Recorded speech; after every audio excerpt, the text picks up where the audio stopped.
Hello students, आज वाले lecture में अपन कंटिन्यू करते हैं जो सॉलिड का प्रॉपर्टीज के बारे में पढ़ रहे हैं अपन। मैकेनिकल प्रॉपर्टीज ऑफ सॉलिड, ये जो अपन ने लेक्चर शुरू किया था mechanical properties of solid last lecture में, इसमें मैंने आपको दो टर्म पढ़ाई थी बेटा। एक तो टर्म था स्ट्रेस और दूसरी टर्म थी स्ट्रेन। ठीक है, तो स्ट्रेस क्या होता है ये आपको पता होगा। स्ट्रेस जो है, स्ट्रेस जो था अपना restoring force, internal restoring force upon area, या सिंपल F बाई ए लिख दूं मैं, है ना। क्लियर है, ये स्ट्रेस था। एंड साथ में जो स्ट्रेन था, जैसे मैं लॉन्गिट्यूडनल, ये था चेंज इन कॉन्फ़िगरेशन या change in dimension upon original dimension. Longitudinal की बात करूं तो डेल्टा एल अपॉन एल, ऐसे delta v upon v and x by h, ये तीन टाइप के स्ट्रेंथ है। ठीक है, तो ये स्ट्रेस और स्ट्रेंथ तो अपन ने लास्ट लेक्चर में पढ़ लिए थे। अब आज वाले लेक्चर में जो है इनके आगे की कहानी समझते हैं अपन, स्ट्रेस और स्ट्रेंथ के आगे की, इन्हीं से सारी कहानी रिलेटेड है। तो अब एक बार जल्दी से फटाफट से 5 मिनट में पुराने जो नोट्स हैं वो रिवाइज कर लो पिछले लेक्चर के, क्योंकि अभी वाले लेक्चर में पूरा का पूरा पुराना लेक्चर जरूर काम आएगा, पूरा एज इट इज काम आने वाला। ठीक है, तो सबसे पहले एक टर्म आती है बेटा इलास्टिक लिमिट। नाम से ही पता लग रहा है इलास्टिक एंड लिमिट, कोई ना कोई लिमिटेशंस होगी। क्या लिमिटेशन है देखो, जो इलास्टिक मटेरियल होता है ना, इलास्टिक मटेरियल आपने उसको खींचा और वो वापस अपना शेप को रीगेन कर ले, तो उसकी भी एक लिमिट होती है। ऐसा नहीं पता लगे रबड़ को लगा के तोड़ ही दिया आपने तो कहाँ से रीगेन होगा यार। वो कोई रबर है, उसको आपने खींचा इतना जोर से खींचा कि बेचारा टूट ही गया, तो फिर वो रीगेन नहीं हो पाएगा। उसकी एक लिमिट होती है, जब तक उसके पास इलास्टिसिटी वाली प्रॉपर्टी होती है, तो वो जो लिमिट होगी ना, वही लिमिट के बारे में आज अपन थोड़ा पढ़ने वाले हैं। तो ये टर्म होती है एक इलास्टिक लिमिट। तो ये इलास्टिक लिमिट क्या है, व्हाट इज इलास्टिक लिमिट, इसके बारे में अपन पढ़ने वाले हैं। ठीक है, तो ये इलास्टिक लिमिट है, देखो बेटा क्या, the maximum stress with in which a body regain its original shape and size after removal of deforming force.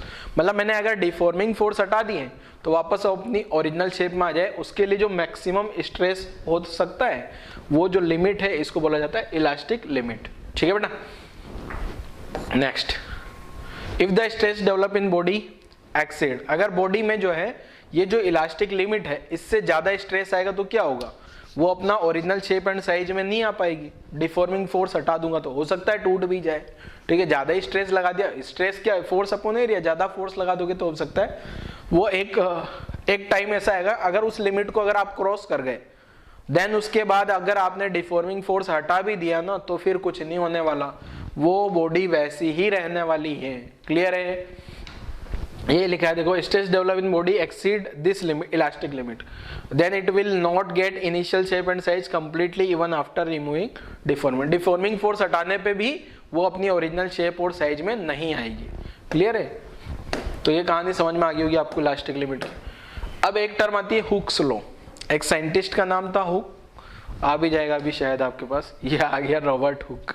तो ये जो हुक्स लॉ है ना, ये हुक्स लॉ क्या है देखो, अब ये साइंटिस्ट का डायग्राम आपको बनाने की जरूरत नहीं है। ठीक है, रॉबर्ट हुक जो है फालतू की कहानी। तो ये जो हुक्स लॉ है ना, ये क्या बोलता है देखो, अगर आप कोई भी ऑब्जेक्ट पे फोर्स लगाते हो तो स्ट्रेस आएगा, स्ट्रेस आएगा तो स्ट्रेन भी आएगा। तो हुक्स ने बताया कि जितना ज्यादा स्ट्रेस होगा, स्ट्रेन भी उतना ही ज्यादा होगा। ऑब्वियसली सबको पता है strain is directly proportional to stress but in elastic limit. मतलब जो इलास्टिक लिमिट अभी समझा है ना मैंने आपको, ये इलास्टिक लिमिट, ये इलास्टिक लिमिट में स्ट्रेस और स्ट्रेन दोनों एक दूसरे के प्रोपोर्शनल होते हैं। ये आ गया देखो लो, ये आ गया देखो लो, देखो क्या है देखो, elongation produce in body is proportional to applied load. मान लो आपने कोई भी ऑब्जेक्ट है, जैसे मान लेते हैं यहाँ पे एक ऑब्जेक्ट है, यहाँ मैंने ये वायर ले लिया, अब इस वायर पे एक मास लगाया मैंने यहाँ 1 kg। तो ऑब्वियसली अगर मैं बोलूँ ये 1 kg की जगह अगर 2 kg लगाऊंगा तो कौन से वाले केस में ज्यादा इलोंगेशन होगा, कोई भी बच्चा बता देगा क्या कि सर 2 kg वाले में ज्यादा इलोंगेशन होगा। तो ये जो इलोंगेशन है वो किसके प्रोपोर्शनल है, अप्लाइड फोर्स के। यहाँ पे फोर्स लगा होगा 10 न्यूटन और यहाँ फोर्स लगा होगा 20 न्यूटन। ठीक है, तो इलोंगेशन के करस्पॉन्डिंग आता है अपना स्ट्रेन। स्ट्रेन क्या होता है, डेल्टा एल अपॉन एल, और ये फोर्स के करस्पॉन्डिंग आता है स्ट्रेस फोर्स अपॉन एरिया। तो यही हुक्स लॉ है, स्ट्रेस जो होगा वो स्ट्रेन के डायरेक्टली प्रोपोर्शनल होगा।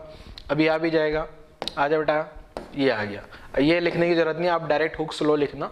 स्टेटमेंट हुक्स लॉ का देख लो जरा, क्या है, क्या ही बोला था मैंने, Hooke's law state that within elastic limit, elastic limit के अंदर अंदर क्या होगा, stress is directly proportional to strain.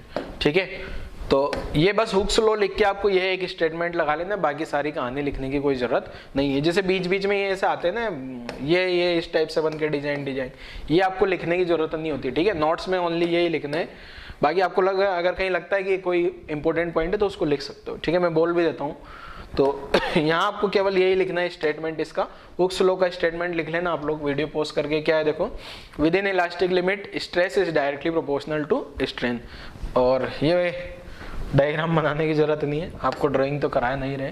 तो देखो ये फॉर्मूला आ गया अपना, विद इन इलास्टिक लिमिट है, पर ध्यान रखना विद इन इलास्टिक लिमिट क्या हो जाएगा, स्ट्रेस, ये डायरेक्टली प्रोपोर्शनल का साइन है, डायरेक्टली प्रोपोर्शनल टू स्ट्रेन। ठीक है, नेक्स्ट ये जो है ग्राफ खींचा जाए अगर दोनों का, जैसे स्ट्रेस को वाई एक्सिस पे ले लिया, इधर y है इधर x है, अगर डायरेक्टली प्रोपोर्शनल है दैट मींस ये जो ग्राफ होगा ये स्ट्रेट लाइन होगा। क्लियर है।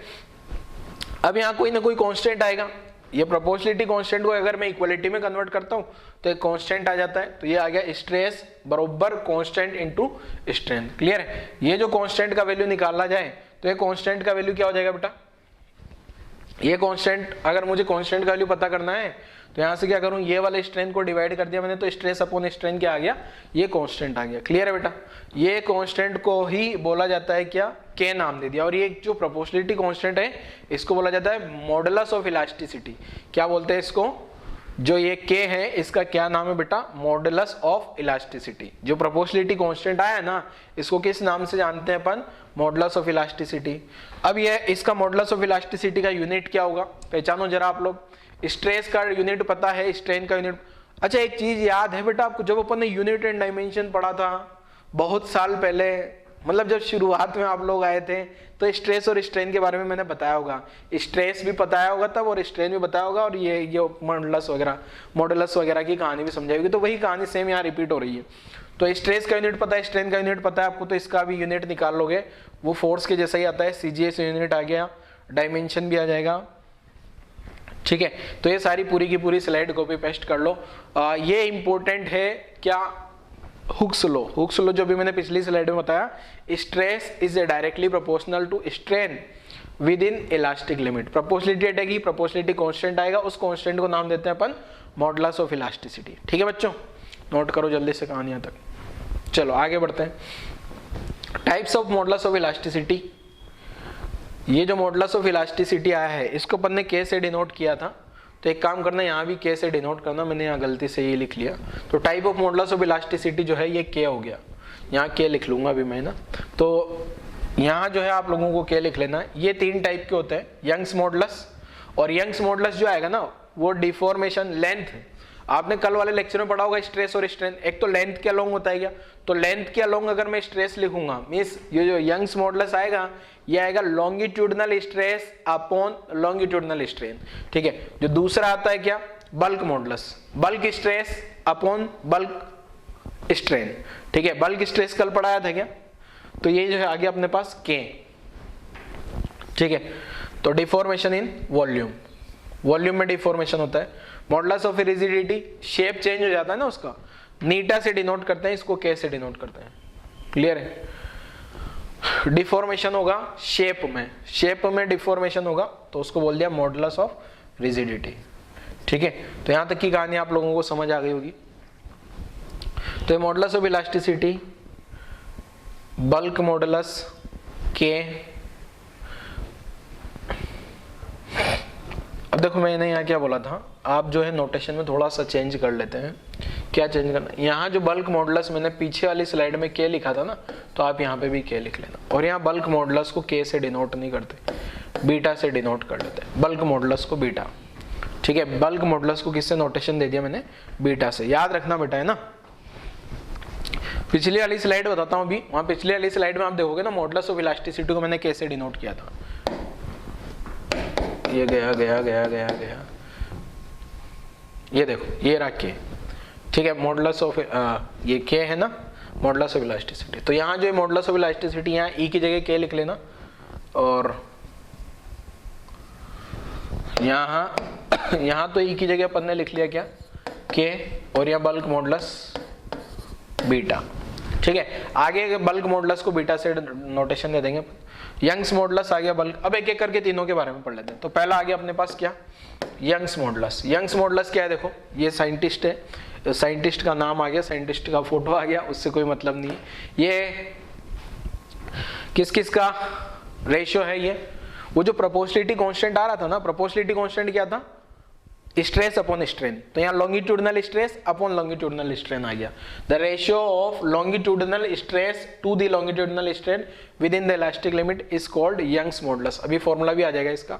यंग्स मॉडुलस जो है ये आ गया longitudinal stress upon longitudinal strain. ठीक है, तो ये तक की कहानी लिखो। ये डायग्राम कोई बनाने की जरूरत नहीं है, हेडिंग लिख लेना। टाइप पिछला वाला स्लाइड लिखा होगा अपने, टाइप यंग्स मॉडुलस आ गया पहला, रेशियो डेफिनेशन आ गई, फॉर्मूला याद होना चाहिए। फॉर्मूला बड़ा इंपॉर्टेंट है। ठीक है, तो ये फॉर्मूला आपके दिमाग में होना चाहिए, पता भी होना चाहिए यंग्स मॉडुलस का फॉर्मूला। अगर ये फॉर्मूला पता होगा तो डेफिनेशन इजीली बना सकते हो। ये डिवाइड आ गया तो ये रेशियो आ लिख दिया। लॉन्गिट्यूडनल स्ट्रेस ऊपर आ रहा है, लॉन्गिट्यूडनल स्ट्रेन नीचे आ रहा है। ठीक है, तो फॉर्मूला याद होना चाहिए बच्चे। नेक्स्ट अब इसको और सिंप्लीफाई करते हैं। आपको यही फॉर्मूला याद रखना है यंग्स मॉडुलस में। क्लियर है बेटा? चलो आगे बढ़े।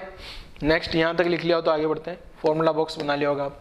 यंग्स मॉडुलस, ये जो वाई है ना, इसकी कैलकुलेशन करते हैं अपन। मान लिया ये एक वायर है, consider a wire of length L। इस वायर का लेंथ L मान लिया, क्रॉस सेक्शन एरिया A मान लिया। ठीक है, ये जो वायर है ना, ये पूरा का पूरा वायर, इसका जो लेंथ है L, cross section area A आ गया। इसके बाद इस पे जैसे मैंने यहाँ फोर्स लगाया नीचे, तो ये इस वायर का थोड़ा सा लेंथ बढ़ गया। ये जो वो येलो कलर का लेंथ दिख रहा होगा, ये वायर का लेंथ इंक्रीज कर गया। ठीक है, कब? जब नीचे से कोई फोर्स लगाया गया है, ये फोर्स F है। ठीक है, अब ये जो यंग्स मॉडुलस है,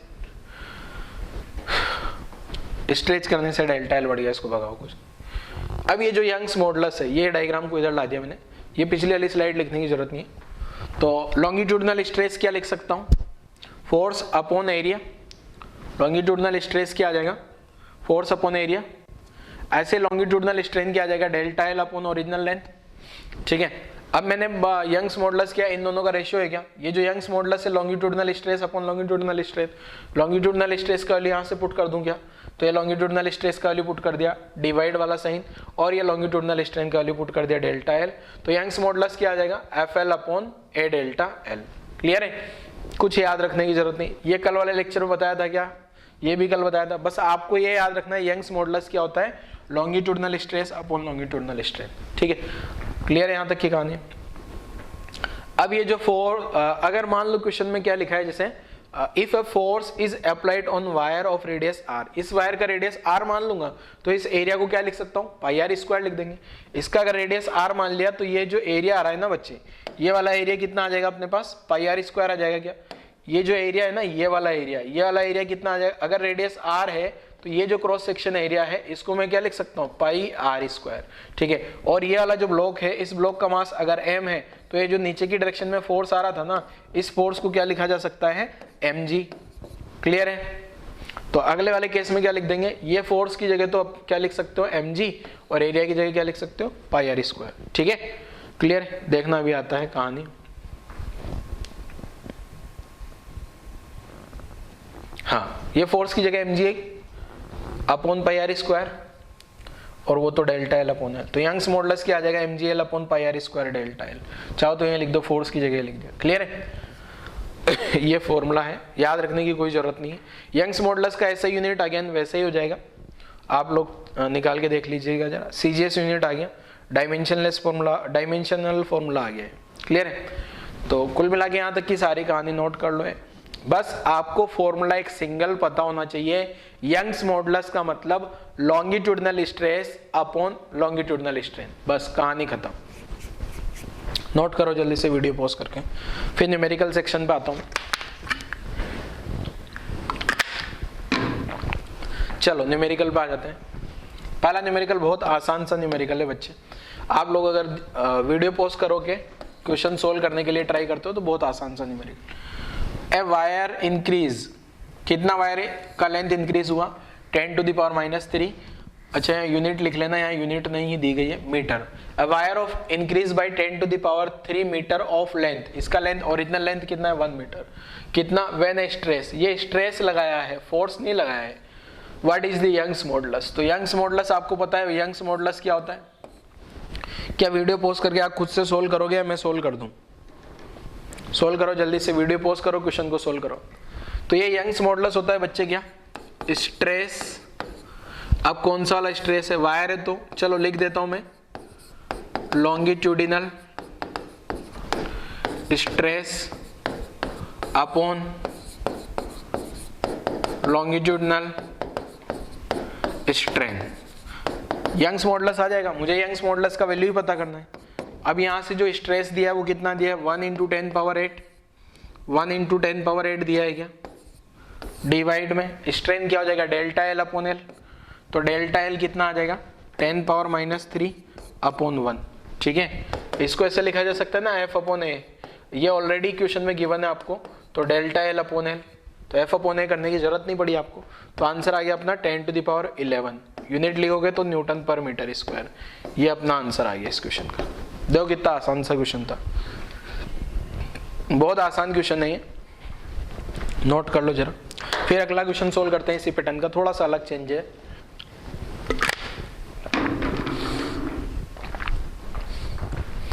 आंसर लिख लीजिएगा वीडियो पॉज करके, ये अगला क्वेश्चन आ जाता है अपने पास।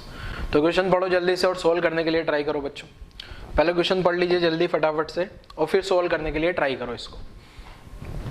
देखो क्वेश्चन क्या है, how much will a 3 meter long wire दिया है, इसका एलोंगेशन कितना होगा ये पूछा गया है। मिस डेल्टा एल मेरे को क्वेश्चन में पूछा गया है, इस पे 10 kg का ब्लॉक लगा दिया गया है और साथ में यंग्स मॉडुलस और जी का वैल्यू दिया है। ठीक है, और साथ में डायमीटर भी दिया है, तो रेडियस इसका आधा हो जाएगा। क्लियर है, तो मैं सोल्व करता हूँ, क्या आप लोग सोल्व करोगे वीडियो पॉज करके? मैं क्वेश्चन की थीम थोड़ा समझा देता हूँ। ये मान लो एक वायर आ गया, सपोज ये वायर आ गया, इस पे एक ब्लॉक लगाने पे वायर जो है थोड़ा सा इलोंगेट हो जाएगा और वही इलोंगेशन कितना होगा ये आपको पता करना है। ये जो ब्लॉक लगाया गया है वो 10 kg का ब्लॉक लगाया, तो वायर थोड़ा सा इलोंगेट हो जाएगा। मान लो शुरुआत में जो ये वायर रहा होगा वो इतना सा लेंथ रहा होगा इसका,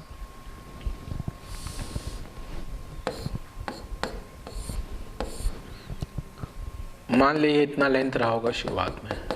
ठीक है, तो ये कुछ इलोंगेट हो गया, इसमें जो एलोंगेशन आ गया मीन्स जो डेल्टा एल है वो यहाँ से यहाँ तक आ गया, ये डेल्टा एल आ गया और ये शुरुआत में ओरिजिनल लेंथ एल थी। तो यंग्स मॉडुलस क्या लिखूंगा बेटा, force upon area delta l upon L. ठीक है, स्ट्रेस अपॉन स्ट्रेन, यही फॉर्मूला ध्यान रखना है आपको। यंग्स मॉडुलस जो होगा स्ट्रेस अपॉन स्ट्रेन। क्लियर है, चाहो तो मैं पूरा लिख देता हूँ। यंग्स मॉडुलस जो होगा longitudinal stress, longitudinal stress upon longitudinal strain, तो ये हो गया force upon area delta l upon L. Clear है, इसको सिंप्लीफाई करने पे क्या आ जाएगा, देखो ये सिंप्लीफाई करने पे जो यंग्स मॉडुलस आ रहा है मेरे पास, ये आ रहा है एफ एल अपॉन ए डेल्टा एल। मुझे क्या पता करना है, सारी वैल्यूज दी गई अगर आप ध्यान से देखोगे। कॉपर वायर का यंग्स मॉडुलस 10⁻11 दिया है। ये जो 10 kg वायर का जो 10 kg वेट का जो फोर्स आएगा ना वो 100 न्यूटन आ जाएगा। वायर का लेंथ जो दिया है वो 3 मीटर का दिया है। अब ये एरिया देखना है, एरिया πr² लिख दूं पाई। अब रेडियस कितना आ जाएगा, रेडियस जो है 0.2 मिलीमीटर को मीटर में कन्वर्ट किया -3 into square into delta L. क्या मुझे डेल्टा एल की ही कैलकुलेशन करनी है क्या? अब डेल्टा एल इजीली कैलकुलेट हो जाएगा बच्चे, क्रॉस मल्टीप्लाई करके कैलकुलेट करूंगा तो देखो यहाँ से डेल्टा एल कितना आ गया। ये डेल्टा एल को यहाँ ला दूं, बाकी सारी टर्म एज इट इज है। तो ये 3 इंटू 100 तो ऊपर आ गया और डिवाइड में ये पाई है, साथ में 0.2 इंटू 0.2 0.2 इंटू 0.2 इंटू ये 10 पावर कितना हो जाएगा 10 पावर -6 इंटू वो वाला 10 पावर यहाँ आ गया, तो ये आ गया 10 पावर 11। ठीक है, ये 10 पावर 11 को यहाँ ला दिया और डेल्टा एल को ऊपर ला दिया और कुछ नहीं किया मैंने। अब मैं अप्रोक्सीमेट कैलकुलेशन करता हूँ, अप्रोक्सीमेट कैलकुलेशन करूंगा तो देखो क्या है, ये जो 10 पावर 11 में से 6 हटाना तो 5 बचेगा, 5 में से 2 और चली जाएगी, 5 में से 2 और चली गई तो कितना बचेगा 3 में से 2 और हटा दूं तो ये आंसर आ रहा है 3/पाई 2 × 2 × 10, 1 बचेगा बस। ठीक है, यहाँ 0.2 है ना, ये 0.2 क्लियर है। तो मैंने क्या किया देखो, 11 में से 6 हटा दिया 5 में से 2 और गई 3, एक यहाँ एक पावर बची, मतलब 10 बचा सिंपल।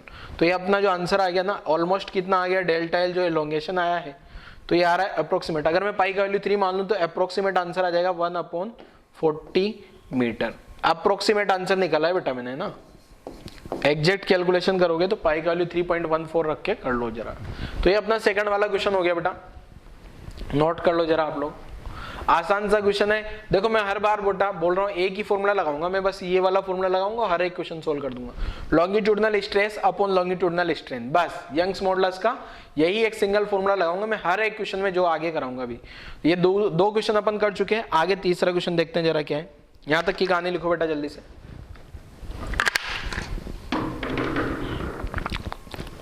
चलो आगे बढ़े, नेक्स्ट क्वेश्चन ही आ गया। नेक्स्ट क्वेश्चन क्या है बच्चे, एक रोड है, स्ट्रक्चरल स्टील रोड, ये रोड का रेडियस दे दिया, ये रोड का लेंथ दे दिया, 100 किलो न्यूटन का फोर्स लगाया लेंथ के अलोंग, स्ट्रेस कैलकुलेट करना है, स्ट्रेस कितना होगा। तो पहला वाला पार्ट में तो स्ट्रेस कैलकुलेट करना है, ए वाले पार्ट में तो स्ट्रेस तो बड़ा आसान होता है बेटा, फोर्स अपॉन एरिया। तो फोर्स कितना आ गया 1000 किलो न्यूटन है तो 100 लगा दिए, 1000 का मल्टीप्लाई क्यों किया, किलो न्यूटन था। अपॉन एरिया क्या लिख दूंगा, उसका रेडियस दिया है ना 10 मिलीमीटर, तो पाई इंटू 10 मिलीमीटर को मीटर में कन्वर्ट करूंगा तो -3 × r², पाई r² आ गया एरिया। तो अप्रोक्सीमेट क्या आ गया अपने पास, ऊपर तो 10 पावर 5 आ गया और नीचे पाई इंटू 10 पावर कितना बचेगा 10 पावर -2 स्क्वायर -4। तो आंसर आ गया कितना अपने पास 1/पाई इंटू 10 पावर, एक सेकेंड, 1/पाई इंटू 10 पावर 9। ये ऐसा अपना आंसर आ गया न्यूटन पर मीटर स्क्वायर का। ये पहला आंसर आ गया अपना स्ट्रेस वाला। ऐसे ही सेम पैटर्न पे नेक्स्ट वाला क्वेश्चन में आपको इलोंगेशन बताना है और नेक्स्ट में स्ट्रेन बताना है और साथ में यंग्स मॉडुलस दिया है आपको। ठीक है, तो मैं पहले सी वाला पार्ट सोल्व करता हूं बेटा। ठीक है, सी वाला पार्ट सोल्व करते हैं क्योंकि सी वाला पार्ट इजीली सोल्व हो जाएगा। ठीक है, तो स्ट्रेन को क्या लिखा जा सकता है बेटा, सॉरी यंग्स मॉडुलस को क्या लिख दूं मैं शॉर्ट में, लॉन्गिट्यूडनल पूरा नहीं लिख रहा हूं, स्ट्रेस अपॉन स्ट्रेन। ठीक है, यंग्स मॉडुलस यहां से लिख दें जरा, कितना दिया है 2 × 10 पावर 11। ठीक है, स्ट्रेस का वैल्यू वहां से लिख दिया मैंने 1/पाई इंटू 10 पावर 9। यहां से स्ट्रेन आ जाएगा क्या, तो मेरे पास जो स्ट्रेन निकल के आएगा क्रॉस मल्टीप्लाई कर देता हूं मैं, तो आंसर क्या आ जाएगा 1/2 इंटू, ये डिवाइड में जाएगा क्या, ये जो है ना, पहले तो मैं इसको पूरा लिख देता हूं 1/पाई इंटू 10 पावर 9 था, ये वाली टर्म डिवाइड में आ गई 2 × 10 पावर 11। ठीक है, यहां से सिंप्लीफाई करूंगा तो क्या आ जाएगा, स्ट्रेन का वैल्यू मेरे पास जो निकल के आता है ये आ गया 1/2 इंटू 10 पावर -2 बचेगा क्या, यूनिट नहीं होगी कुछ, इसका यूनिट लेस होता है। ठीक है, यूनिट लेस डायमेंशन लेस, तो ये पे स्ट्रेन आ गया अपने पास। बी वाले पार्ट में इलोंगेशन, तो स्ट्रेन जो होगा बेटा ये अपने पास होता है delta l upon L. Original length ये यहां से दिया है क्या, और स्ट्रेन यहां से लिख लिया मैंने 1/2 इंटू 10 पावर -2, ये delta l upon L, original length कितना है 1 मीटर। ठीक है, सिंप्लीफाई करूंगा तो यहाँ से डेल्टा एल कितना निकल के आएगा मेरे पास क्रॉस मल्टी, ये 1 का कोई फर्क ही नहीं पड़ेगा, यही सेम आंसर हो जाएगा अपना 1/2 इंटू 10 पावर -2 मीटर में आंसर आएगा। बट स्ट्रेन और स्ट्रेस में क्या, स्ट्रेन और इलोंगेशन में क्या अंतर है, ये यूनिट लेस है, इसका यूनिट आएगा कुछ न कुछ, ये ऐसा आंसर आ गया अपने पास। थर्ड वाले क्वेश्चन का आंसर हो गया, देखो जरा। ठीक है, नोट कर लो जरा बेटा यहाँ तक की कहानी।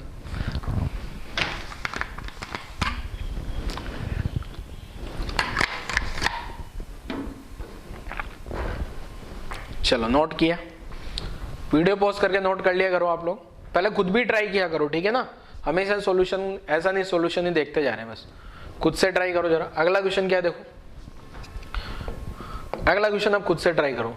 2 वायर ऑफ सेम लेंथ, दोनों का लेंथ सेम मान लिया L, और एंड मटेरियल भी सेम है। अच्छा सेम मटेरियल ध्यान रखना, अगर सेम मटेरियल होगा कभी भी क्वेश्चन में, सेम मटेरियल का मतलब, क्वेश्चन में अगर सेम मटेरियल बोला है इसका मतलब दोनों का यंग्स मॉडुलस सेम कंसीडर कर लेना है। जैसे डेंसिटी सेम होती है ना, डेंसिटी किस पे डिपेंड करती है, मटेरियल की प्रॉपर्टी, ऐसे यंग्स मॉडुलस भी ओनली मटेरियल पे डिपेंड करेगा। तो ये जो दोनों सेम मटेरियल के इसीलिए दिए गए हैं कि दोनों का यंग्स मॉडुलस सेम कंसीडर किया जा सके, ठीक है। बट इनका रेडियस जो है ना बच्चे वो डिफरेंट है। रेडियस क्या है इनका, डिफरेंट, ये डिफरेंट रेडियस आ गया। Are suspended from the rigid surface, दोनों पे लोड भी सेम है, सेम लोड है मतलब फोर्स सेम होगा, ठीक है, at lower and. Wheel in their 2 wires, stress, क्या स्ट्रेस सेम होगा या नहीं होगा, पहला पार्ट, फर्स्ट पार्ट। तो स्ट्रेस क्या हो जाएगा बेटा, स्ट्रेस जो लिखोगे ना आप, फोर्स अपॉन एरिया, तो फोर्स तो सेम है बट एरिया डिफरेंट आएगा क्योंकि रेडियस जो है ना वो डिफरेंट है। क्या देखो आप ध्यान से, कहां से रेडियस में डिफरेंट बोल रहा हूं, यहां पे अगर आप देखोगे ना तो ये डिफरेंट रेडियस लिखा है क्या बेटा, रेडियस डिफरेंट है तो स्ट्रेस भी क्या होगा, दोनों का डिफरेंट होगा।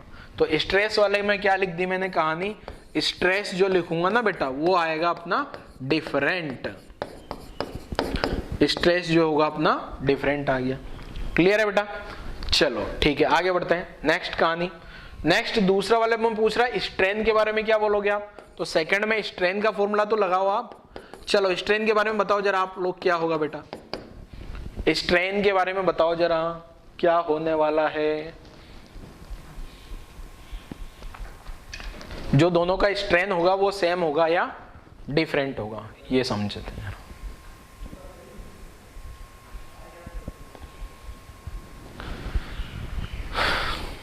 देखो स्ट्रेन ऐसे पता लगाता हूं मैं, यहां से बता रहा हूं। देखो पहले स्ट्रेन पता लगाने के लिए अपन ने कैसे कैलकुलेशन करते हैं, देखो इसकी आपको पता है यंग्स मॉडुलस क्या है, स्ट्रेस अपॉन स्ट्रेन, ठीक है। अब अगर सेम मटेरियल है, सेम मटेरियल का मतलब क्या होगा, वाई सेम। अगर दोनों का वाई सेम है, स्ट्रेस डिफरेंट है, तो डेफिनेटली स्ट्रेन को भी क्या होना पड़ेगा, डिफरेंट, क्योंकि दोनों का रेशियो तो सेम है ना, इन दोनों का रेशियो सेम है। जैसे ऊपर 6/3 आ गया तो 4/2, ये वाला रेशियो भी वही है जो ये वाला रेशियो है, और वही सेम रेशियो 10/5 भी होगा क्या, ठीक है ना। तो ऊपर वाली टर्म डिफरेंट है तो डेफिनेटली नीचे वाली टर्म को भी डिफरेंट होना पड़ेगा क्योंकि दोनों का रेशियो सेम है। तो वाई सेम है ना, वाई सेम है, स्ट्रेस क्या है, स्ट्रेस डिफरेंट है तो डेफिनेटली अपना स्ट्रेन भी डिफरेंट होगा। क्लियर है, स्ट्रेन भी डिफरेंट होगा, मतलब स्ट्रेन सेम नहीं होगा। मुझे क्वेश्चन में क्या पहचानना है, यही तो पहचानना है ना कि सेम है या डिफरेंट है, बस रीजन उनके पीछे का अपन बताते हुए चल रहे हैं साथ के साथ, ठीक है बच्चे। अब थर्ड वाली क्वांटिटी में क्या पहचानना है मुझे, इलोंगेशन के बारे में पता कर लेना है कि इलोंगेशन क्या होगा। तो थर्ड वाला प्रॉपर्टी एक्सटेंशन, ये इलोंगेशन, तो एक्सटेंशन क्या लिख सकता हूं मैं, स्ट्रेन बराबर डेल्टा एल अपॉन एल। अब मुझे पता है स्ट्रेन, ये स्ट्रेन तो यहां से डिफरेंट आया क्या, और वायर का लेंथ सेम है क्या। अब ये वाली लेंथ सेम है, लेंथ सेम है, स्ट्रेन डिफरेंट है, लेंथ अगर सेम है स्ट्रेन डिफरेंट है तो डेल्टा एल को भी डिफरेंट होना पड़ेगा क्या। यहां से मेरे को पता है स्ट्रेन क्या है, ये तो डिफरेंट है, लेंथ क्या है, सेम है, तो डेल्टा एल भी मजबूरन डिफरेंट होना होगा क्या, ठीक है। हर एक को मैंने लॉजिक के साथ एक्सप्लेन कर दिया बच्चों, कौन सेम होगा कौन डिफरेंट होगा। तो कहानी नोट कर लो जरा यहां तक की, क्वेश्चन आसान था, कुछ दम नहीं है क्वेश्चन में। चलो नेक्स्ट आ जाएंगे बच्चे, नेक्स्ट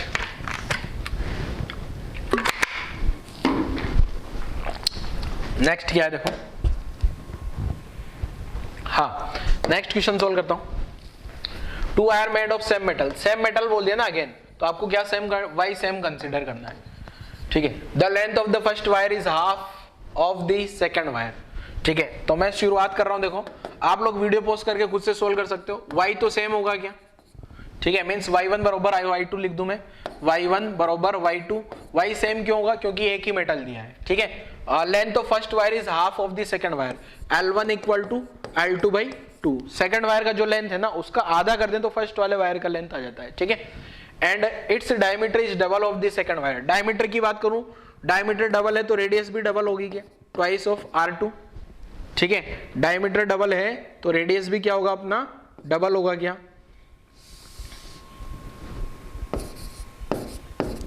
ठीक है। और डायमीटर जो डबल है तो रेडियस भी डबल हो गया। इक्वल लोड लगाया क्या, दोनों पे जो लोड लगा दिया गया है वो इक्वल है, इसका मतलब दोनों पे जो है फोर्स भी बराबर बराबर आने वाले हैं।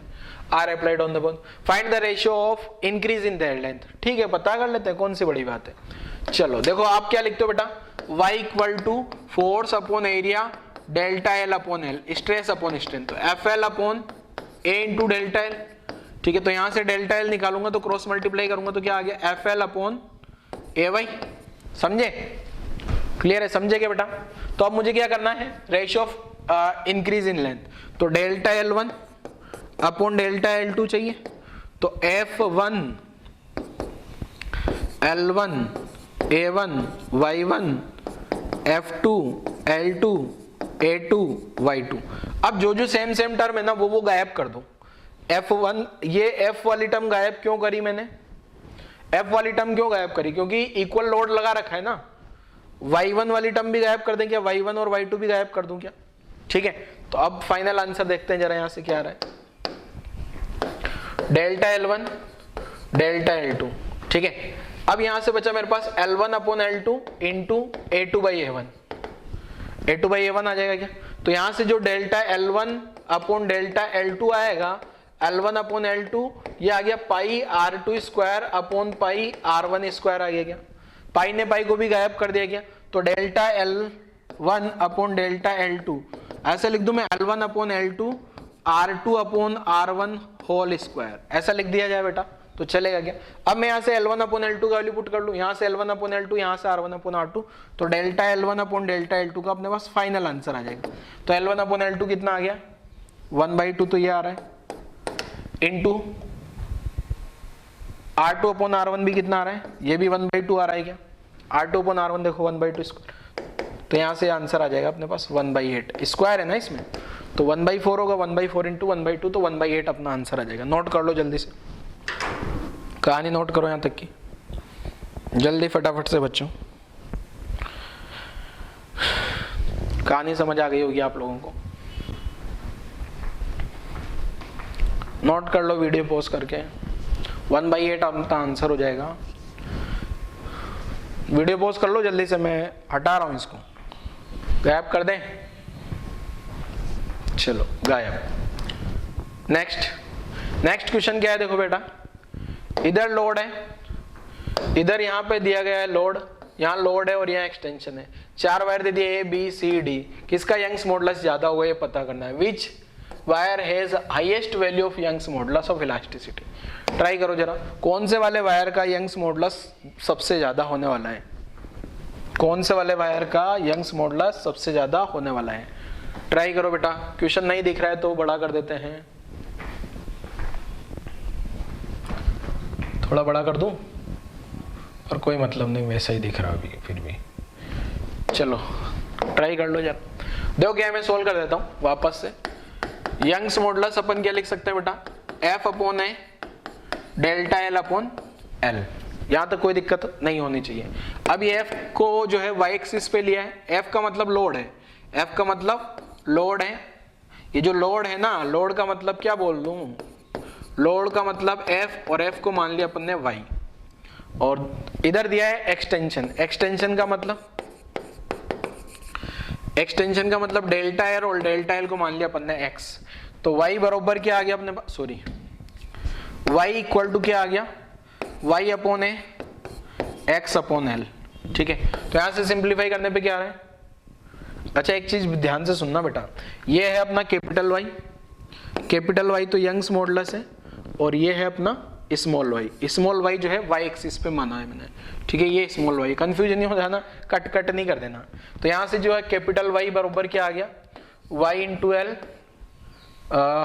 x इंटू ए, तो मैं ऐसा बोलता हूँ y इक्वल टू जो आ रहा है ना, A capital Y into L into x, ठीक है।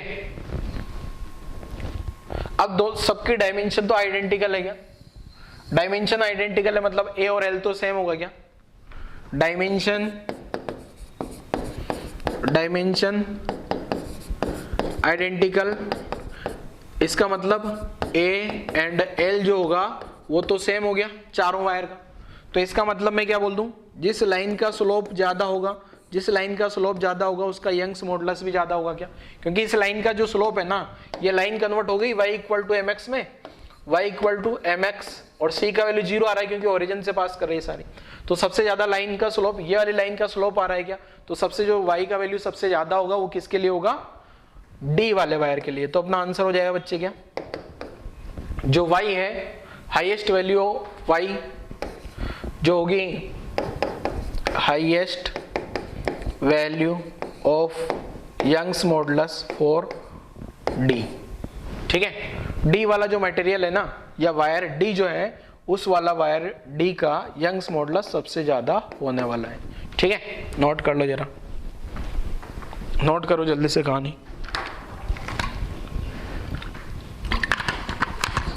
बल्क मॉडुलस के बारे में पढ़ लेते हैं। तो बल्क मॉडुलस क्या है बच्चों, देखो तो हेडिंग आ गया अपना है क्या, बल्क मॉडुलस। तो कल वाले लेक्चर में बेटा मैंने आपको बताया था ना, जैसे बल्क स्ट्रेस या इसका नाम होता है वॉल्यूम स्ट्रेस, वॉल्यूम स्ट्रेन, तो उन दोनों का जो रेशियो होगा ना उसको बल्क मॉडुलस बोल देते हैं।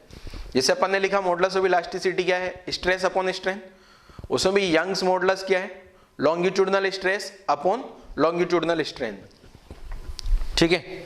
Longitudinal stress upon longitudinal strain को क्या बोल दिया अपन ने, यंग्स मॉडुलस, ठीक है। तो ऐसे बल्क मॉडुलस क्या होगा,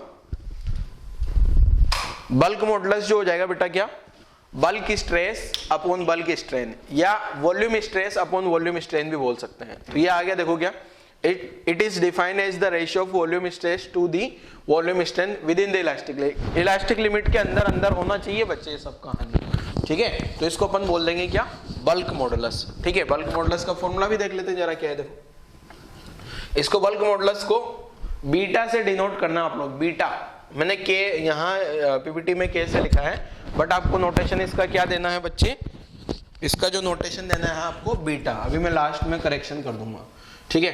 अब क्या है देखो, मान ले सॉलिड का वॉल्यूम v था, ऐसे ऐसे कंप्रेस करने पे बाद में वॉल्यूम हो गया v माइनस डेल्टा v, लिखा भी है व्हेन अ सॉलिड और fluid is subjected to change in pressure its volume changes but shape remains unchange. इसका शेप वक्का वही है, पहले स्पीड था तो बाद में भी स्पीड, ठीक है ना।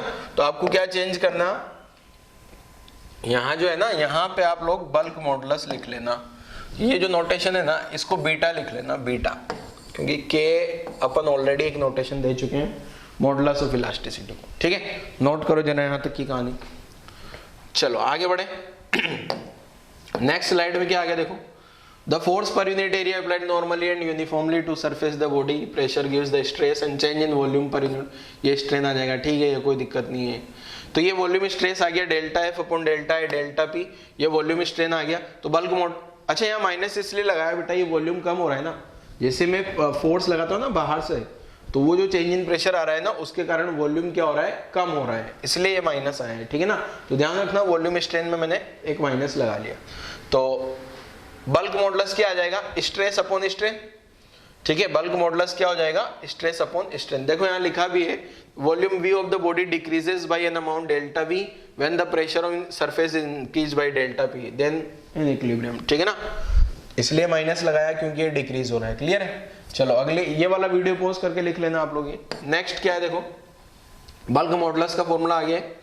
तो ये फॉर्मूला नेगेटिव साइन क्या शो कर रहा है, increase in pressure volume decrease करेगा, यूनिट वगैरह सब आप लोगों को पता ही होगी।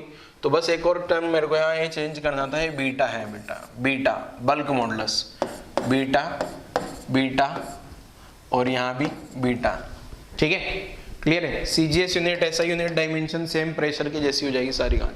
अब आपको कुछ नहीं याद रखना है बेटा, ऐसे याद रखना है बीटा, आपको पता है स्ट्रेस अपॉन स्ट्रेन, तो यहाँ जो वॉल्यूम स्ट्रेस होता है ना वो हो जाता है डेल्टा पी, और स्ट्रेन में माइनस, माइनस क्यों लगाया, ये रहा माइनस साइन का मतलब, ठीक है। प्रेशर इंक्रीज करोगे तो वॉल्यूम डिक्रीज करेगा। तो कुल मिला के आपको ये फॉर्मूला यही पैटर्न पे याद रखना है ऐसे। ऊपर आ गया वॉल्यूम स्ट्रेस, नीचे वॉल्यूम स्ट्रेन, ठीक है। ऐसे याद रखने की जरूरत नहीं, ऐसे याद रखोगे तो भूल जाते हैं, ठीक है। तो ऐसे याद रखो, ये तो आ गया वॉल्यूम स्ट्रेस डेल्टा पी, और वॉल्यूम स्ट्रेन क्या आ जाएगा, delta v upon v. Clear है, नोट कर लो जरा, नोट कर लीजिए बेटा। मीन्स कुल मिला के ये वाला जो पैटर्न है ना, आपको ये वाला पैटर्न याद रखना है। ऊपर वाला फॉर्मूला तो याद ही होगा आपको, volume stress upon volume strain का। चलो और आगे बढ़ जाए, गायब गायब। Next slide. नेक्स्ट क्या है, एक टर्म आती है बेटा नेक्स्ट, कंप्रेसिबिलिटी। क्या आता है, कंप्रेसिबिलिटी। तो कंप्रेसिबिलिटी क्या है, देखो ये भी देख लेते हैं। ये बीच में इसलिए ले लिया मैंने क्योंकि ये बल्क मॉडुलस से रिलेटेड है। बल्क मॉडुलस को इन्वर्स करते हैं या रेसिप्रोकल करते हैं 1 अपॉन बल्क मॉडुलस। तो जो कंप्रेसिबिलिटी होता है ना, ये reciprocal of the bulk modulus, ठीक है। क्या ये, it is the reciprocal of the bulk modulus is known as compressibility, ठीक है। कंप्रेसिबिलिटी का मतलब सिंपल सा क्या है, 1 अपॉन बल्क मॉडुलस, ठीक है। Compressibility equal to 1 upon unit dimension, सब कुछ आ गया।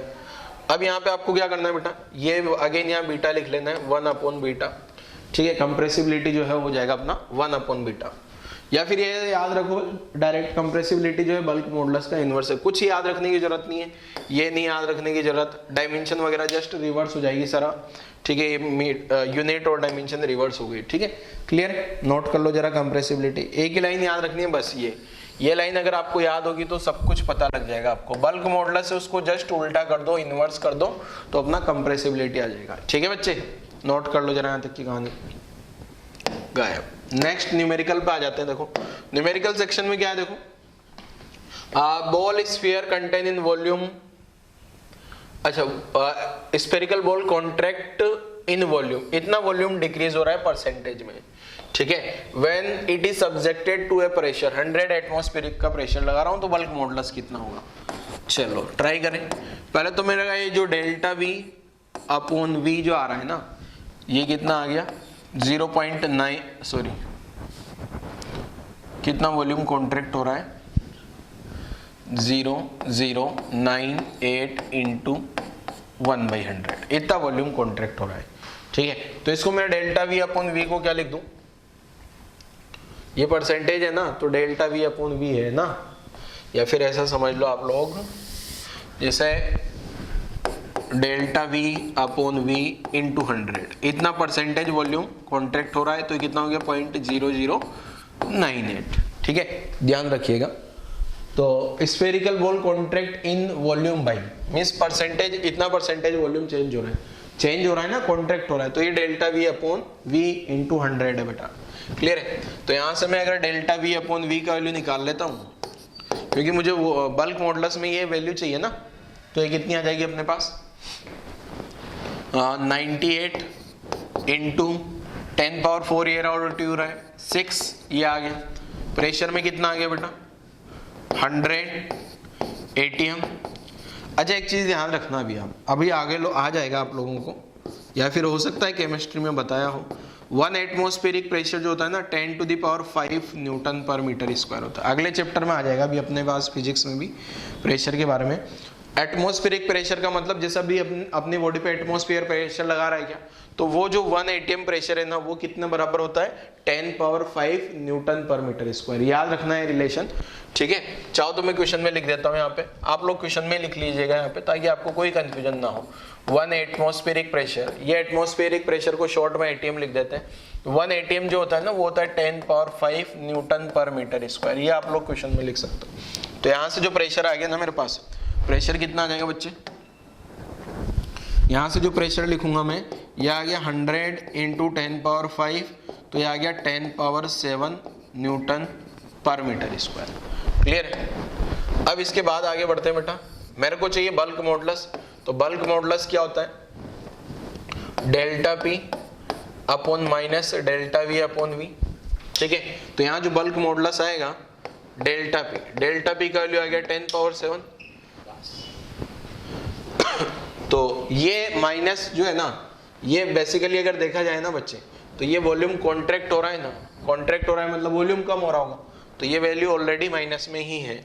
ये वैल्यू जो है, चाहो तो आप ऐसा माइनस लिख के एक और माइनस लगा दो, माइनस ये वॉल्यूम कम हो रहा है, तो 98 इंटू 10⁻⁻⁶। क्लियर है। ये इस टाइप से अपना आंसर आ जाएगा। तो जो बल्क मॉडुलस का वैल्यू है बेटा, ये आ गया मेरे पास कितना 10 पावर 6 ऊपर चला जाएगा, तो ये कितना आ गया 13/98।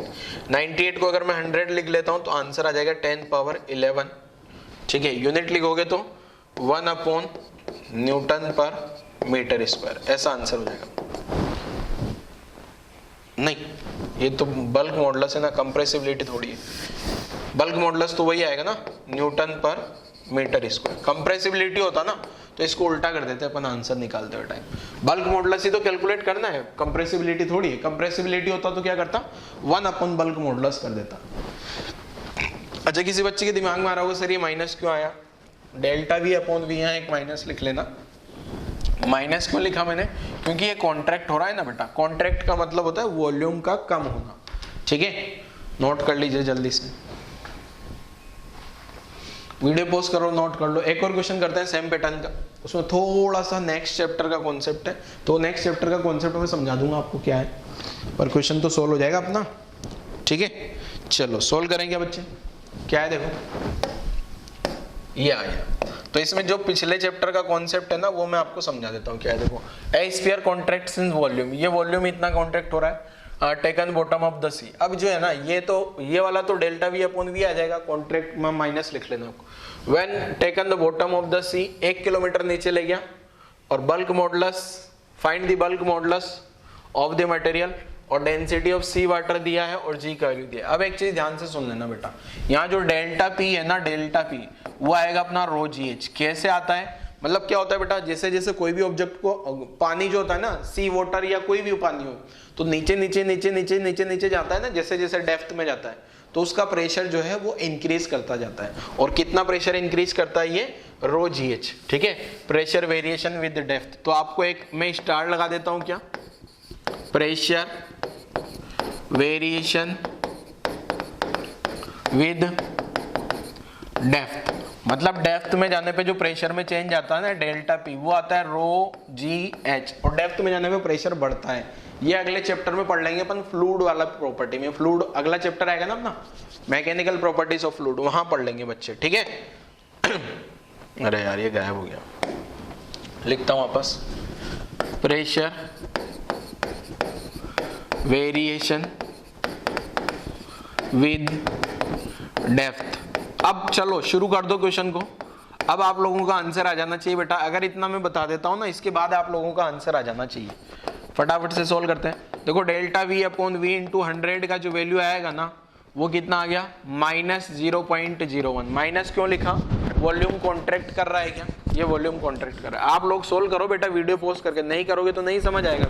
तो डेल्टा V/V का वैल्यू कितना आ गया, -10 पावर -4। 100 यहाँ से आएगा, 100 यहाँ से आएगा, और डेल्टा P की जगह क्या लिख दूंगा मैं, रो GH। रो पानी का डेंसिटी जो दिया है, पानी का जो डेंसिटी दिया है बच्चे, वो किस में दिया है अपने को, ग्राम पर सीसी में। तो 1980, डेप्थ में कितना चले गए, 1000 किलोमीटर, सॉरी 1 किलोमीटर मतलब 1000 मीटर इंटू सेंटीमीटर। मतलब मैंने क्वेश्चन को सोल्व कर दिया किसमें, CGS में। क्वेश्चन को सोल्व कर रहा हूँ CGS में। अब डेल्टा V/V में तो मुझे कोई प्रॉब्लम ही नहीं, क्यों, क्योंकि वो तो डायमेंशनलेस है। ठीक है, तो यहाँ से जो डेल्टा P निकल के आता है ना बच्चे, वो आगे कितना 9.8 इंटू 10 पावर 5, तो यहाँ से हो जाएगा 2, यहाँ से हो जाएगा 7, हो गया 10 पावर 7। ठीक है, अब यहाँ से जो है मेरे पास जो बल्क मॉडुलस आएगा, वो आएगा delta P upon minus delta V/V। तो बल्क मॉडुलस का फॉर्मूला जो डेल्टा P लिखोगे आप 9.8 इंटू 10 पावर 7 अपॉन नीचे आ गया माइनस ऑफ -10 पावर -। तो जो बल्क मॉडुलस का वैल्यू आ जाएगा, ये आ गया 9.8 इंटू 10 पावर 11 Nm/m²। क्वेश्चन में आपसे पूछा जाता है फाइंड कंप्रेसिबिलिटी, तो इसका इन्वर्स कर देते हैं। ठीक है, तो बेटा ये एक कॉन्सेप्ट जो है, हो सकता है आप लोगों को नहीं पता हो, बट ये वाला कॉन्सेप्ट मैंने आप लोगों को हिंट दे दिया था, तो फिर आप लोगों का आंसर आ जाना चाहिए था। चलो नोट कर लो, लास्ट नेक्स्ट स्लाइड पे आते हैं। वीडियो पॉज करके यहाँ तक की कहानी नोट कर लो बच्चों। नेक्स्ट देखो क्या है, नेक्स्ट आता है मॉडुलस ऑफ रिजिडिटी, जो तीसरा वाला बचा ना शेयर स्ट्रेस वाला, shear stress upon shear strain, इसको मॉडुलस ऑफ रिजिडिटी बोल देंगे। तो within the elastic limit the ratio of shear stress to shear strain is called modulus of rigidity. तो नीटा क्या हो जाएगा, shear stress upon shear strain. नीटा से डिनोट करते हैं इसको, मॉडुलस ऑफ रिजिडिटी को नीटा, जैसे बल्क मॉडुलस को बीटा, यंग्स मॉडुलस को वाई, तो इसको डिनोट किया अपन ने किससे, नीटा से, ठीक है। तो ये नीटा आ गया अपने पास। अब होता क्या, इधर सरफेस पे फोर्स लगाता हूँ तो ये x यहाँ पे स्लाइड होके x चला जाता है, ये हाइट h है, थीटा है। तो consider a cube of fix is lower surface, lower surface fix है, अपर पे फोर्स लगाया तो x स्लाइड हो गई वो, ठीक है ना। a सरफेस एरिया मान लिया उसका, नोट कर लो जरा यहाँ तक की कहानी, यहाँ तक की कहानी नोट कर लो आप बेटा जल्दी से। ये वाला जो है ना, ये x चला गया, तो अब मैं यहाँ से निकालूंगा एक तो शेयर स्ट्रेस, शेयर स्ट्रेस क्या हो जाएगा, टेंजेंशियल फोर्स अपॉन एरिया, और ये स्ट्रेन क्या हो जाएगा, x अपॉन h। या इसको टेंजेंशियल फोर्स यहाँ पे f के बराबर ही आ रहा है पूरा, तो f अपॉन एरिया, और इसको थीटा लिखा जा सकता है, टेन थीटा को शॉर्ट में थीटा लिख देते हैं। यही आगे वाली स्लाइड में होने वाला है, ठीक है। चलो यहाँ तक नोट करो जरा, वीडियो पॉज करें, अगली स्लाइड देखोगे तो आपके आगे बैठे from the figure shear stress, ये जो शेयर फोर्स है पूरा का पूरा F, क्योंकि सारे ही फोर्स टेंजेंशियल ही लग रहा है, cause the consecutive horizontal layer of the cube to be slightly displaced. ये वाली जो ऊपर वाली लेयर है ना, ये नीचे वाली लेयर के कंपैरिजन में थोड़ा सा इधर स्लाइड कर गई है, ठीक है। इसको लिखने की जरूरत नहीं होती। Each line of such rotated through an angle theta, ये थीटा से रोटेट कर गई है सारी लाइन SP और ये वाली, ठीक है। चलो ये भी गायब हो जाएगा। तो शेयर स्ट्रेस क्या आ गया, F अपॉन ए आ गया, क्या ये शेयर स्ट्रेस आ गया। शेयर स्ट्रेन क्या हो जाएगा, लेटरल डिस्प्लेसमेंट, लेटरल डिस्प्लेसमेंट मतलब ये x upon perpendicular distance x by h हो गया क्या, तो ये हो गया p डैश, ये पढ़ा भी था लास्ट वाले लेक्चर में। तो मॉडुलस ऑफ रिजिडिटी आ जाएगा F upon a into theta, मैंने बताया था ना। ऐसा यूनिट लिखोगे तो इसका ऐसा यूनिट वही सेम, CGS यूनिट, डायमेंशन भी वही, ठीक है। बॉडी का शेप चेंज होता है, वॉल्यूम में कोई चेंज नहीं होता है, ओनली सॉलिड में होगा शेयर स्ट्रेस, या फिर डेफिनेट शेप के कोई ऑब्जेक्ट होने में होगा। चलो क्वेश्चन आ जाता है अब अपना। क्वेश्चन आप लोग देख पा रहे होंगे बेटा, क्या है देखो, क्वेश्चन देख लो जल्दी से। जो क्वेश्चन में बोला है टू पैरेलल, आप लोगों को अगर क्वेश्चन नहीं दिख रहा है तो मैं बड़ा कर देता हूँ एक बार, क्वेश्चन थोड़ा सा ही बड़ा हो पाएगा पर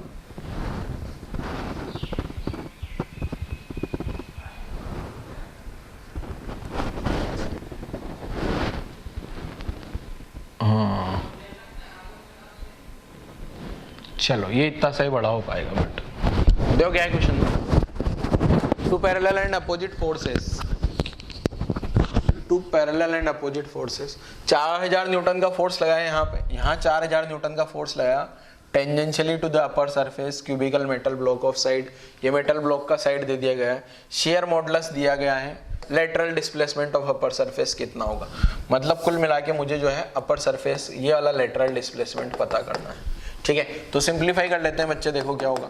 देखो पहले मान लेते हैं ये इस टाइप का शेप रहा होगा शुरुआत में, बाद में क्या हुआ बाद में ये शेप जो है ये ऐसा हो गया, ठीक है। और यहाँ फोर्स कितना लगाया, इस सरफेस पे जो फोर्स लगाया गया है ना इधर, वो है 4000 न्यूटन का। ये यहाँ से यहाँ तक की डिस्टेंस x क्या होगी, यही मुझे कैलकुलेट करनी है, ठीक है। तो मुझे पता है बेटा शेयर नीटा जो होता है वो क्या होता है, tangential force upon area divide by x upon h, ठीक है। ये शेयर स्ट्रेस या मॉडुलस ऑफ रिजिडिटी, ये shear stress shear strain modulus of rigidity. तो शेयर मॉडुलस कितना दिया है, शेयर मॉडुलस बोल दूं या फिर मॉडुलस ऑफ रिजिडिटी बोल दें, एक ही बात है। 8 × 10, ये पास्कल में मतलब न्यूटन पर मीटर स्क्वायर होगा। टेंजेंशियल फोर्स कितना दिया है 4000 अपॉन इसका एरिया कितना हो जाएगा साइड बाई साइड, मीन्स 25 × 25 × 10⁻⁴ इसलिए कर रहा हूँ क्योंकि ये जो साइड है ना वो सेंटीमीटर में बेटा, ये साइड जो है वो सेंटीमीटर में, क्लियर है। एरिया आ गया, x पता करना है, h का वैल्यू कितना है 25 × 10⁻², सेंटीमीटर को मीटर में कन्वर्ट कर, एक तो ये चला जाएगा 25, यहाँ से 10⁻² बचेगा, ठीक है। तो इसको इधर सिंप्लीफाई करता हूँ जरा मैं, तो ये क्या आ रहा है 8 × 10⁻10 बरोबर 4000 divide by 25 × 10⁻² into 1/x, x इधर आ जाएगा क्रॉस मल्टीप्लाई करते ही, तो 4000 25 × 10⁻² इंटू 1/8 × 10⁻10, ठीक है। अब 10⁻10 में क्या होगा बेटा देखो ये पहले तो ये जो है ना फोर्स है, यहाँ से जो फोर्स है कैंसिल आउट हो रहा है, ये 1000 बचेगा और ये आ गया अपने पास 2, ठीक है। 25 से कैंसिल आउट होगा 40, ठीक है, और ये 2 से कैंसिल आउट होगा 20। तो x का जो वैल्यू आ गया ना मेरे पास, सब कुछ गायब हो गया, बस ये बच रहा है। x का जो वैल्यू आ गया यहाँ से सिंप्लीफाई करने पे x बरोबर 20 इंटू 10 पावर -8 मीटर, ये ऐसा आंसर होगा इसका, ठीक है।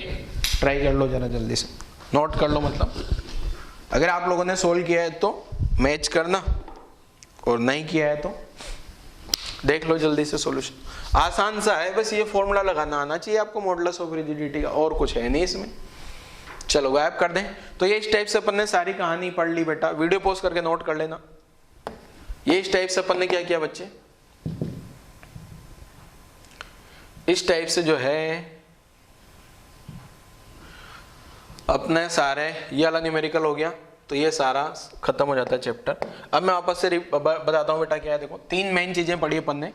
यंग्स मॉडुलस, यंग्स जो मॉडुलस है वो क्या है, लॉन्गिट्यूडनल। देखो मॉडुलस जो है ना, पहले तो मॉडुलस के बारे में बताता हूँ। मॉडुलस क्या है, स्ट्रेस अपॉन स्ट्रेन।